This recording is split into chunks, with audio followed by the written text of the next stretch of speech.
আজকে কার মুখ দেখে নাও বাইতে এসেছিলাম কে জানে, একটাও বড় মাছ পড়লো না জালে।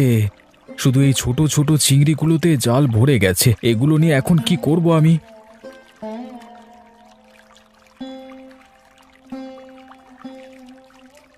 কি গো গোপাল দাদা, তোমার কি হাল গো? মুখ শুকিয়ে দেখছি একেবারে চুপসে গেছে। আজকে একটাও বড় মাছ পড়েনি ভাই, শুধু ছোট ছোট চিংড়ি মাছে জাল ভরেছে। এখন যে আমি কি করি? তা তোমার এই হাল কি করে হলো? আর যা হয়েছে হয়েছে, এরকম সার্কাসের মতো দাঁড়িয়ে থাকলে হবে? কি করব ভাই, কিছুই তো বুঝতে পারছি না। দেখো, নদীর আর কি শেষ আছে? নদী তো অফুরন্ত। নদী অফুরন্ত হলেও আমার জালে মাছ লাগছে না ভাই। আজকে কি জানি কি পাপ করে বেরিয়েছি আজ। যদি এখানে ভালো মাছ না পড়ে তাহলে তুমি আরো মাছগঙ্গায় যাও না কেন? বলছো আমার আরো দূরে যাওয়া দরকার? হ্যাঁ দাদা, আরো দূরে যাও, দেখবে ঠিকই পড়বে। আমি চলি তাহলে। ঠিক আছে ভাই, এসো দেখি কি করা যায়।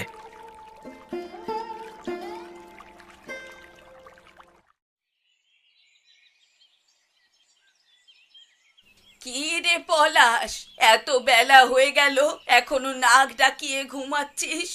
এত আলসেমি করলে কি করে চলবে বলতো বাবা? এবার উঠে পড়। আর একটু ঘুমাতে দাও না মা। তুই এখন যদি ঘুম থেকে না উঠিস তাহলে খাবার দাবার আর কিচ্ছু হবে না আজ। আমাদের না খেয়ে উপোস করে থাকতে হবে। গরিবের ঘরে জন্মে কি এত অলস হলে চলে? তুই কিচ্ছু জানো না মা। কি জানি না আমি? তুমি জানো না যে ঘুমিয়ে ঘুমিয়ে বড় লোক হওয়া যায়, বুঝলে? ওরে বাবা, এ জন্মে তো এমন কথা প্রথম শুনলাম রে। ঘুমিয়ে ঘুমিয়ে কে কবে বড় লোক হয়েছে? তুমি একবার ভেবে দেখো তো, এই পৃথিবীতে যত রাজা মহারাজা এসেছে তারা কি সবাই কাজ করেছে? না আমাদের মতো মজদুরি করতে গেছে, আরে জমিতে চাষ করতে গেছে, তুমি বলো। তো তারা কি করছে? তারা আমার মতো আরামে ঘুমিয়েছে, বুঝলে? তো তারা বড় লোক হলো কি করে? দেখো, বড় লোক হতে গেলে নিজে ঘুমিয়ে অন্য লোকেদের দিয়ে কাজ করাতে হয়, হ্যাঁ? অন্য লোক পয়সা কামিয়ে এনে দেবে, আর সেই টাকায় ঘুমিয়ে ঘুমিয়ে আমি বড় লোক হয়ে যাব, বুঝলে? তা অন্য লোকেদের পাবি কোথায় তুই? সেই বুদ্ধিটা বার করবার জন্যই তো ঘুমানো দরকার। তুমি আমাকে আর বিরক্ত করো না তো। আরে তোমার বড় লোক হওয়া নিয়ে কথা তো, আমি ঘুমিয়ে ঘুমিয়ে তোমাকে বড় লোক করে দেব। ঠিক আছে, যা ভালো বুঝিস কর। আমি তো আর অত শত বুঝি না বাপু।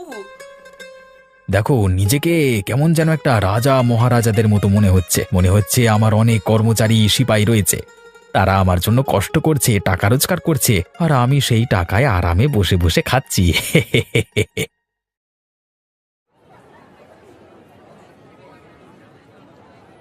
কি রতন, আজকে গোপালদা মাছ নিয়ে বসেনি কেন? সে তো কোনোদিন ফাঁকি মারে না। কি আর বলি, তার কপাল পোড়া আজকে, তার সাথে আজকে যা কাণ্ড হয়েছে। কি কাণ্ড হয়েছে তার সাথে আবার? আজকে যখন আমি মাছ ধরে ফিরছি দেখলাম গোপালদার জালে একটাও বড় মাছ পড়েনি, পুরো জাল খালি। তারপর? তারপর দেখলাম শুধু কটা কুঁচো চিংড়ি মাছ পড়েছে। তাই নিয়ে জলের মাঝখানেই গোপালদা মাথা চাপড়াচ্ছিল। আমি বললাম, এখানে মাথা চাপড়ে তো কোনো লাভ নেই, যাও গভীর গাঙে যাও, সেখানে হয়তো মাছ ধরতে পারে।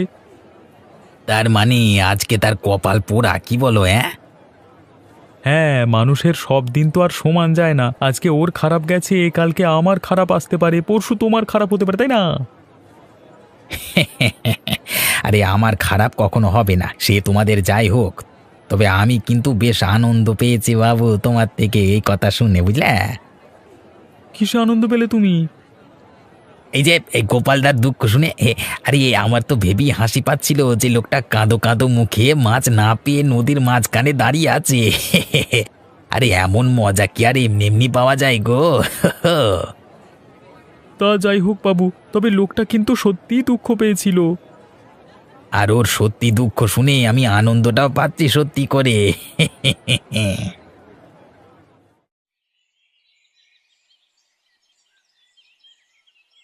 এরকম ক্যাবলার মতো মাথায় হাত দিয়ে বসে আছো কেন তুমি? আজকে বড় খারাপ দিন গেল গো। কপালটা এত খারাপ চলছে কি আর বলি তোমায়। কেন গো, কি হয়েছে?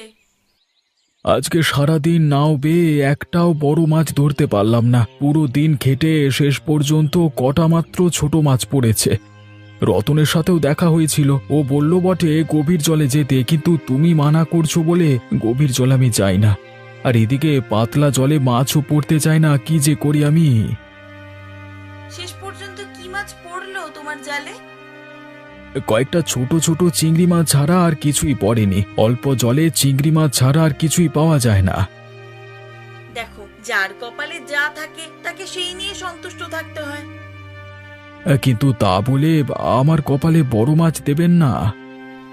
তা নিয়ে তো আফসোস করার কিছু নেই। ভেবে দেখো, তুমি এমন কিছু পাচ্ছ অল্প জলে যা অন্য কেউ পাচ্ছে না। কিন্তু এই চিংড়ি মাছ ছাড়া আর কি আছে বা অল্প জলে? একদিন দেখো, তোমার এই চিংড়ি মাছ লোকে পছন্দ করবে। তুমি হবে প্রথম শুধুমাত্র চিংড়ি বিক্রেতা। ব্যাপারটা একবার ভেবে দেখেছো? কি আর ভাববো বলো? ভেবে দেখো, তোমার কাছে এমন একটা জিনিস আছে যেটার কারো কাছে নেই। সেই জিনিসটা তোমার কাছেই বিশেষ। তাহলে লোক তোমার কাছে সেই জিনিসটা কি কিনবে না? হ্যাঁ, লোকের পছন্দ হলে অবশ্যই কিনবে। আর কেনার জন্য শুধুমাত্র তোমার কাছেই আসতে হবে। তাহলে তোমার মুনাফা হবে কি না বলো? হ্যাঁ, তাহলে তো মুনাফা হবেই। তাহলে সবাই যেভাবে চেষ্টা করছে সেইভাবে চেষ্টা না করে নিজে যেটা পাচ্ছ সেটা নিয়ে চেষ্টা করো। দেখবে একদিন তুমি মুনাফার মুখ ঠিকই দেখতে পাবে এই চিংড়ি বিক্রি করে। তুমি যখন ভরসা জোগাচ্ছ আমি সেই চেষ্টাই করব, বুঝলে? শুধু ভরসা জোগাচ্ছি না, এ আমার বিশ্বাস যে তুমি সফল হবেই। তাহলে এবার থেকে আমি সেই চেষ্টাই করব। শুধুমাত্র চিংড়ি ধরবো আমি। অবিনাশ বাবু, আপনার জন্য কি নিয়ে এসেছি একবার বাইরে এসে দেখুন।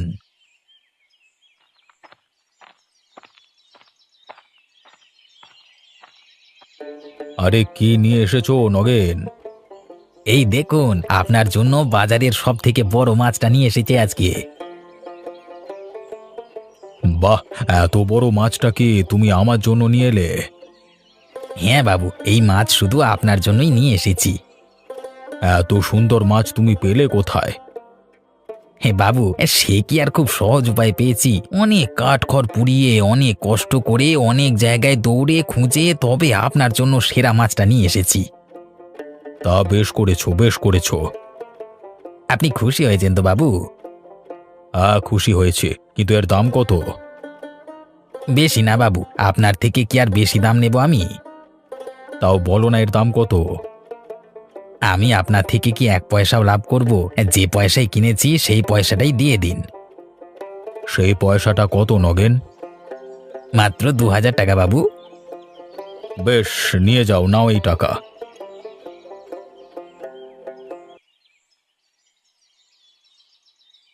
হ্যাঁ, ধন্যবাদ বাবু, আমি চলি তাহলে। হ্যাঁ।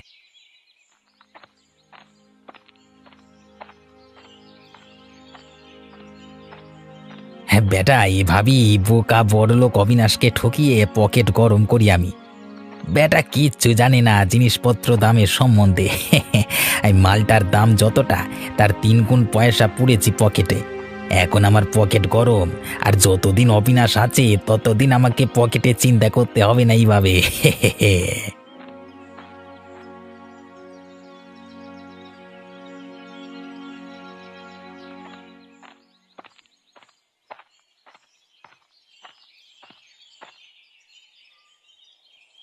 কি লতা, শুকনো মুখ করে ঘুরলে হবে? একটাই তো জীবন, একটু আনন্দ করে বাঁচো। আজ বড় রোজগার পাতি হয়নি ভাই ওর, তাই মনটা একটু খারাপ। ছাড়ো তো এসব। আজ আমাদের মানুষটা পকেট গরম করে বাড়ি ফিরেছে। তুমি জানো না গো, ও যখন ফিরেছে দেখি পকেটে কত টাকা। সেই টাকায় আমরা কি না করতে পারি। তোমাদের মতো কপাল করে জন্মাইনি বাপু আমরা। ভগবান সবাইকে তো আর এক কপাল করে পাঠায় না। তোমাদের ওইসব অভাবের ছিঁচকাদুনি গাওয়া আমার দ্বারা পোষায় না গো। আমরা বুঝি পকেটে টাকা রোজগার করতে হবে, সেই টাকায় আনন্দ করে যেতে হবে। তা তোমাদের মতো কিছু লোকের তো আবার চোখ জ্বলে, যাদের 2 টাকা কামানোর মুরত নেই তারা তো অন্যেরটা দেখে হিংসে করবেই। তা তোমরা হিংসে করো, আমরা তোমাদের জীবনের মজা লুটি। চলি ভাই চলি, তুমি বরং আর একটু কান্নাকাটি করতে থাকো। আজকাল বড় দেখিয়ে দেখিয়ে কাজ কারবার চলছে এদের, কি ব্যাপার কে জানে। যাই হোক, যে কথাগুলো বলে গেল ঠিক করলো না। আজ আমরা গরিব বলে আমাদেরকে অপমান করার সাহস করছে, তবে আমরাও একদিন সৎ পথে দেখিয়ে দেব। আমরাও ফাঁকা আওয়াজ দেব না, সত্যি সত্যি কাজের কিছু একটা করে দেখাবো। তা চুপ করে কি ভাবছো গো? এই যে আমরা ফাঁকা আওয়াজ দেই না ভাই, তোমার কি মনে হচ্ছে আমরা ফাঁকা আওয়াজ দিচ্ছি? তা তোমাদের বুদ্ধির মরণ হয়েছে নাকি গো? ঝাঁটা মারি তোমার বুদ্ধির মুখে। চলি, হ্যাঁ তুমি থাকো বসে আর এখানে হা হুতাশ করো।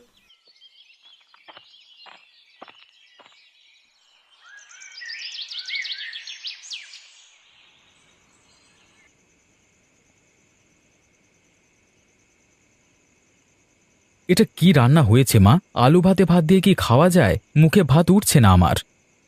তাহলে কোন মন্ডা মিঠাইটা তোমার জন্য রান্না করব শুনি রাজপুত্র? কেন, একটু ভালো রান্না করতে পারো না? ভালো কিছু রান্না করলেই তো ভালো করে খাওয়া যায়। ভালো করে খেতে পয়সা লাগে, সেই জ্ঞানটা আছে? কেন, লোকে কত ভালো ভালো খাচ্ছে। লোকে খাচ্ছে কারণ তারা পয়সা কামাচ্ছে। তুমি নিজে সারাক্ষণ ঠ্যাং তুলে বসে থাকবে আর ভাববে আমি তোমাকে রোজ রাজভোগ বানিয়ে খাওয়াবো, তা তো আর হয় না। যতটা না হয় তুমি তার থেকে বাড়িয়ে বাড়িয়ে কথা শোনাও মা আমাকে। সংসারটা যদি তোমাকে চালাতে হতো তখন বুঝতে কত ধানে কত চাল। তাহলে আমাকে কি করতে হবে শুনি? মানুষের ছেলের মতো কাজ কর। সেটা বলবে তো কি করে তোমাকে উদ্ধার করতে পারি। বাইরে যাও, লোকের ছেলেরা যেমন খেটে খুটে কাজকর্ম করে টাকা পয়সা রোজগার করে ঘরে এনে খাওয়া দাওয়া করছে, যেদিন তুমি পয়সা কামিয়ে আনবে সেদিন আমি তোমাকে রাজভোগী খাওয়াবো, তার আগে আশা করো না।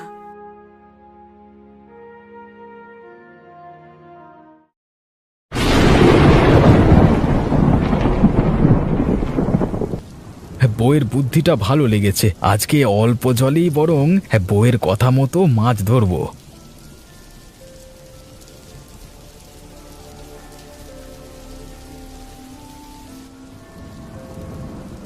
আরে গোপালদা, পাগল হয়ে গেলে নাকি? এখানে কি করছো তুমি?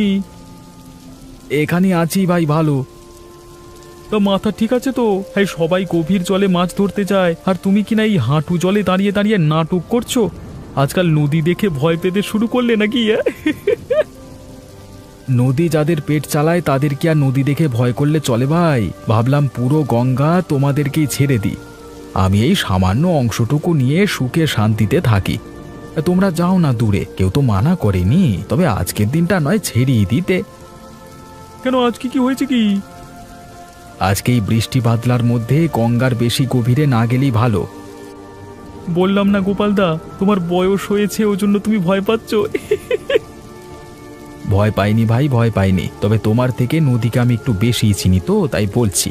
কখন কি হয় বলা তো যায় না। কি ভাবছো কি, আমাদেরকে ভয় দেখিয়ে তুমি একা পুরো নদী লুটেপুটে খাবে? সেই ইচ্ছা যদি থাকতো তাহলে আমি মাঝ নদীতে যেতাম ভাই, এখানে দাঁড়িয়ে থাকতাম না। আরে থাক থাক, তোমার স্বভাব আমার জানা আছে, তুমি গাছেরও খাবে আর তলারও কুড়ুবে। সে আমি হতে দেবো না, আমি মাঝ নদীতেই যাব। দেখো, আমার তোমাকে মানা করবার অন্য কোনো অভিসন্ধি নেই। আবহাওয়াটা ভালো নয় তো, নদীর মাঝখানে হঠাৎ করে তুফান যদি ওঠে তবে এই সামান্য ছোটখাটো নৌকা নিয়ে কি করবে? বেঘরে প্রাণটা যাবে যে। আরে থাক থাক, আমাকে আর বেশি জ্ঞান দিতে হবে না। তাহলে তুমি যাবেই বলছো? তোমার কথা শুনে তো রুকবো না আমি নিজেকে। আমি যাই, তুমি প্রাণের ভয়ে এখানেই বসে থাকো চুপ করে।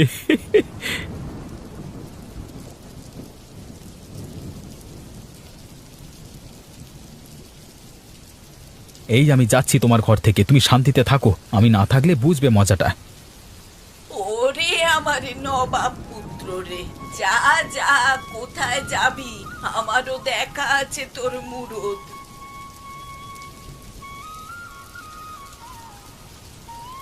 ও বাবারে, মরে গেলাম! বাঁচাও, বাঁচাও আমাকে, যন্ত্রণায় মরে যাচ্ছি আমি।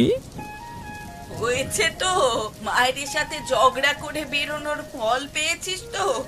আমার সাথে ঝগড়া করে বেরোতে গিয়ে পিছল উঠোনে পড়লি, দেখ আবার হাত পা কোমর না ভাঙে। আমাকে বাঁচাও, আমি উঠতে পারছি না, আমাকে ধরে তুলে নিয়ে চলো মা।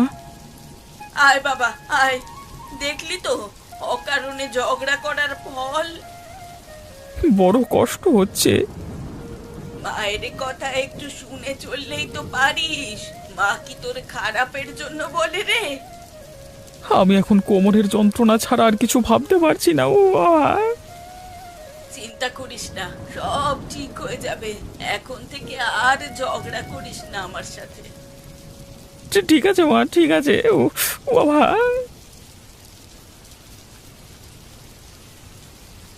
আরে চিংড়ি মাছ নিয়ে যাও, চিংড়ি মাছ নিয়ে যাও, বৃষ্টির দিনে চিংড়ি মাছ নিয়ে যাও, এমন টাটকা গঙ্গার চিংড়ি আর কোথাও পাবে না।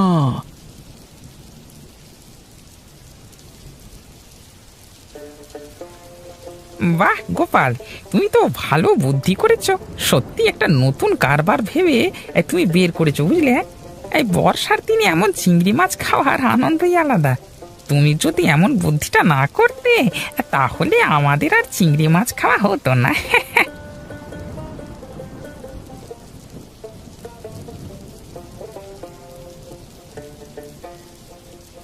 দাদা, দাদা একটা কাণ্ড হয়েছে। কি কাণ্ড হয়েছে গো বৌমা? দাদা, আমাদের মানুষটা এখনো ঘরে ফেরেনি। সেই সকালে বেরিয়েছে, এখনো বাড়ির মুখ দেখেনি সে। আমার খুব চিন্তা হচ্ছে দাদা। সে কি, রতন এখনো বাড়ি ফেরেনি? না, সে এই যে রোজগারের মতো সকালবেলা বের হলো, তেমনি আজ সকালেও মাছ ধরতে বেরোলো, কিন্তু এখনো ফেরেনি। অন্যদিন তো অনেক আগেই ফিরে আসে দাদা। তাই তো, আরে এতক্ষণে তো তার বাজারে মাছ বিক্রি করতে চলে আসবার কথা। আপনি কিছু জানেন ওর ব্যাপারে? আমার সাথে তার দেখা হয়েছিল বটে। আরে ও তো বললো বড় মাছ ধরতে যাবে আজকে। কোন দিকে গেছে কিছু জানেন? আমি ওকে কত করে মানা করলাম আজকে গভীর জলে না যেতে, তা শুনলো না। বড় মাছ ধরবার জন্য এই গভীর জলের দিকেই গেল বোধহয়। এবারে কি হবে দাদা? কোথায় খুঁজবো আমরা? সেটাই তো চিন্তা করছি, আমার বারণ সত্ত্বেও গিয়ে কিছু অঘটন ঘটালো নাকি। আপনি তো নদীর আটঘাট সব জানেন, ওর থেকেও ভালো করে জানেন। আপনি চেষ্টা করে কিছু একটা ব্যবস্থা করতে পারবেন না? খুব মুশকিল, তবু আমি ভেবে দেখছি কি করা যায়, বুঝলে। যাই আজকে অবিনাশ বাবুর কাছে, আবার বৃষ্টির দিনে যাই একটু মুরগি বানিয়ে আসি। এভাবেই পকেট চলে যাবে আমার। এ কি, এবার নদীর জল দিয়ে ওটা কে ভেসে যায়? রতন না?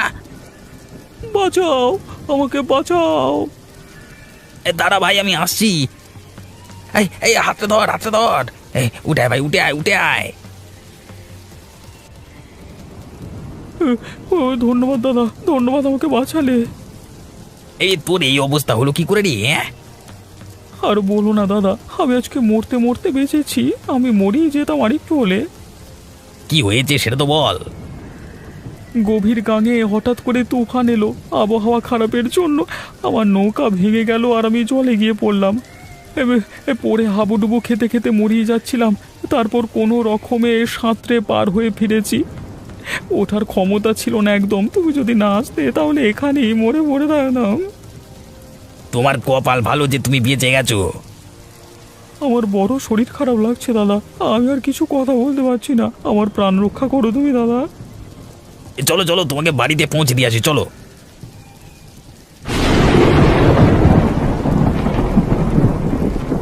হায় ভগবান, কোন পাপে তুমি আমাকে এমন সাজা দিলে? এই মানুষটা ছাড়া যে কেউ নেই আমার জীবনে, আর ওই মানুষটাকে তুমি ছিনিয়ে নিতে চাইছো আমার থেকে। এবারে কি হবে?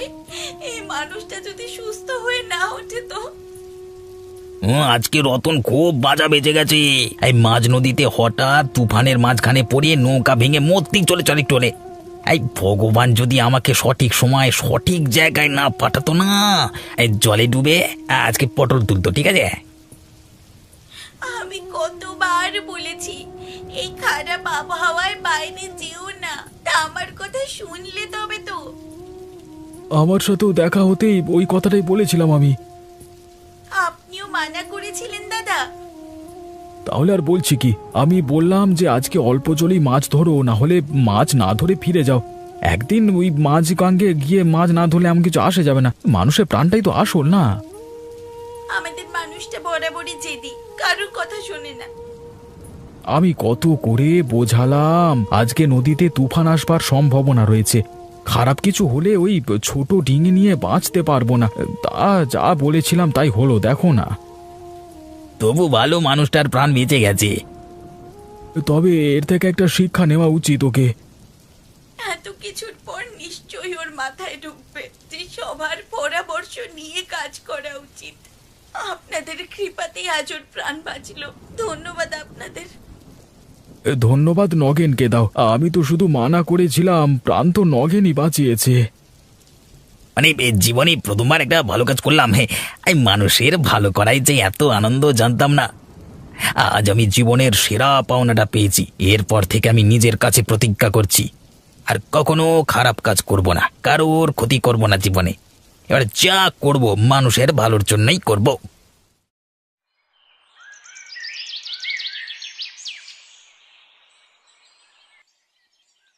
এই বাবু আমাকে ডেকে পাঠিয়েছেন, কোনো কাজ ছিল? নগেন, তোমাকে আমি এতদিন যেভাবে চিনতাম আজকে সম্পূর্ণ অন্য এক নগেনকে দেখলাম। এই গোপাল নীলিমার থেকে আমি তোমার সাহসিকতা সম্বন্ধে শুনলাম, আমি বড় খুশি হয়েছি তোমার কাছে। বাবু আমিও নিজের ভুল বুঝতে পেরেছি। এতদিন যা মানে যেভাবে আমি ওই করে কমে খেয়ে এসেছি সব ছেড়ে দেবো। এ বাজে বাজে বাজে রাস্তা। আমি এবার থেকে শুধু মানুষের ভালোর জন্য কাজ করব। তোমার উন্নতিতে আমি খুশি হয়েছি নগেন। আপনাদের আশীর্বাদই এসব সম্ভব হয়েছে তো বাবু। তবে আমি তোমাকে কিছু উপহার দিতে চাই। সে আপনার কৃপা বাবু, আমি আর কি বলবো।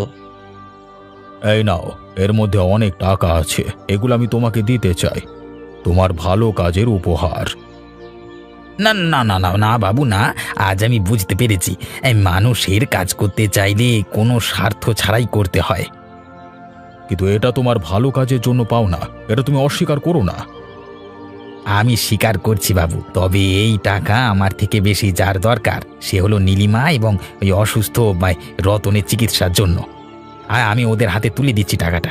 আজকে টাকার দরকার আমার থেকে বেশি ওর, এই টাকাটা তাই ওদের। হ্যাঁ। বাহ নগেন, তুই এতদিন মানুষের মতো কাজ করলি। আমিও খুব খুশি হলাম তোমার এই বুদ্ধিময় উন্নতি দেখে।